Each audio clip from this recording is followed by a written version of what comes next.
শুনতেছি তাই নিয়ে মিসিং। তারপর ব্যাংকে গেছি, ব্যাংকের ম্যানেজার কইতেছে আমরা এখনো কিছু কইতে পারতাছি না, আমরা যখন জানুম তারপর জানাম। তারপর ঘন্টাখানেক পরে আমি আবার গেলাম ডিটেলস নিয়ে, তখন কইছে ওনার মিসেস আইসে একটা মিসিং ডায়েরি করে গেছে, এফআইআর কপি দিয়ে গেছে।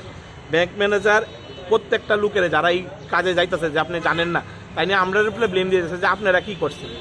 আপনারা রাষ্ট্রীয়ত ব্যাংকের একটা এজেন্ট, এতগুলা টাকা, এতগুলা ব্যবসায়ীর টাকা প্রতিনিয়ত যারা অ্যাকাউন্ট করতেছে আপনার কাছে, 1 বছর যাবৎ আমার অ্যাকাউন্টটা খোলা হয়েছে, 1 টাকা জমা পড়ছে না। ম্যানেজারের এটা দরকার ছিল যে এতগুলো অ্যাকাউন্ট যেহেতু ওনার খুলতেছে, ওনার টাকা জমা পড়তেছে কি না, কেন পড়তেছে না, কাস্টমারের সঙ্গে একটা কথা বলা। কিন্তু তাই তো কোনোদিন আমাদের সঙ্গে কোনো কথাই বলেনি। আর যেই জায়গাতে আমরা এতগুলা টাকা একটা ব্যাংকের বলতে পারেন আপনি সিলেক্টেড এজেন্টের কাছে জমা রাখছি, আমরা তো কোনো ইয়ার মতন সংস্থার কাছে রাখছি না। ওনার ম্যানেজার আমরা সঙ্গে কইতেছে যে আমরা কি করব। ঘটনাটা হয়েছে যে ম্যানেজারও আমার মনে হইতেছে ঘটনার সঙ্গে জড়িত, কারণ একটা এজেন্ট এতগুলা টাকা, এতগুলো অ্যাকাউন্ট, ব্ল্যাঙ্ক অ্যাকাউন্ট খুলতেছে মাসের পর মাস, বছরের পর বছর ব্ল্যাঙ্ক অ্যাকাউন্টগুলো চলতেছে, তাই নিয়ে কোনোদিন জিজ্ঞাসা করছে না এতগুলো ব্ল্যাঙ্ক অ্যাকাউন্ট কেড়ে খুলতেছো। ডেইলি অ্যাকাউন্ট কেউ খালি রাখার লেগে খুলে না, প্রতিনিয়ত টাকা জমা রাখার লেগে খুলে। 3-4 দিন যাবত উনি আইতেছে না। তো আজকে আমরা গেলাম সবাই, 2-1 পার্টেই গেছি সবাই, ম্যানেজারে জিগাইলাম। ম্যানেজার কইতেছে আমরা নামে কোনো অ্যাকাউন্ট নাই, আমরা কোনো টাকা নাই, টাকা শূন্য। ম্যানেজার বাবু, প্রথমত আমার প্রশ্নটা হয়েছে, যেহেতু আমরা যদি কোনো রকম অ্যাকাউন্ট, সেভিংস অ্যাকাউন্ট খুললেই থাকি প্রতিদিনের, আজকে ওনার যেমন আজকে 10 মাস 1 বছর যাবত অ্যাকাউন্ট, ওনার অ্যাকাউন্টে কোনো রকম অ্যাকাউন্ট খোলা মাত্র কোনো রকম টাকাই জমা হয়েছে না। যদি কোনো রকম ধরেন আপনার একটা ইএমআই অ্যাকাউন্ট আছে, এবার 2000 টাকা করে আপনার কাটার কথা, অথবা আপনার সেভিংস 2000 টাকা করে আপনার সেভিংসের থেকে রিকারিংয়ে নিল।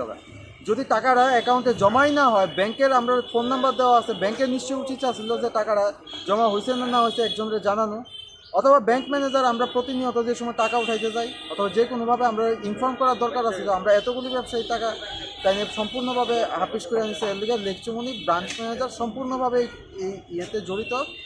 আমাদের স্টেট কোঅপারেটিভ ব্যাংক লেকচুমনি ব্রাঞ্চের এক এজেন্ট আমাদের থেকে আজকে অনেক বছর পর্যন্ত টাকা উড়াইতো এবং টাকা বছর শেষে আবার দিয়ে দিত। কিন্তু এইবার 1 বছর পর্যন্ত অ্যাকাউন্ট আছে, টাকা জমা যায় নাই। ব্যাংকে খবর লিয়ে দেখলাম যে টাকা নাই, কারণ কি ব্যাংক ম্যানেজার আমাদের কোনো ইনফরমেশন দেয় না, টাকাটা পড়ে না কেন। তো এখন আমার সন্দেহ হইতেছে ব্যাংক ওইটার মধ্যে জড়িত আছে, পীযূষ দত্ত এবং পীযূষ দত্তের স্ত্রী সুমা দত্ত। তখন আমরা থানাতে আইসি একটা সুস্থ বিচারের জন্য। 21 টাকা টাকা নেয়, আমরাও জমাই মালিকের দেবো, সূত্র মাস হলে টাকাটা পাইলে দিতাম পারি। সূত্র মাস আইসে এরা মনে হচ্ছে খুঁজতে আছে, এরা খুঁজতে পাই না।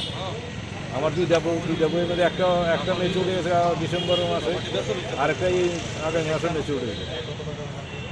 এই টাকা পয়সা ভাবতেছে উড়ে মালিকের দেবো, আমরা ব্যবস্থা করতেছি। এই অবস্থায় এর কোনো খুঁজ হয়ে নেই। বিগত 15 বছর ধরে আমাদের কাছ থেকে ডেইলি অ্যাকাউন্ট করে, বিগত দিনে আমাদের এই অ্যাকাউন্ট করাইছে, পরে এসে আমাদের টাকা জমা দিছে না। হ্যাঁ, এরকম প্রচুর লোক মানুষের থেকে টাকা নিছে, বিগত দিনে টাকা জমা হয়েছে না। আমরা ব্যাংকে গেছি, ব্যাংক কোনোদিনও আমাদেরকে ইনফর্ম করছে না যে আপনারা যে টাকা দিতেছেন, আপনারা যে টাকা দিতেছেন আপনাদের কোনো রসিদ দেয় কি না। কিন্তু এক্ষণে আমরা ব্যাংকে যাওয়ার পরে ব্যাংক কইতেছে যে আপনার কোনো রসিদ আছে কি। আমরা বললাম যে না, রসিদ নাই, আমাদের একটা ছোট্ট ডায়েরিতে এন্ট্রি করে আমাদের কাছ থেকে টাকা আনছে, ওইটাই আমাদের টাকার হিসাব।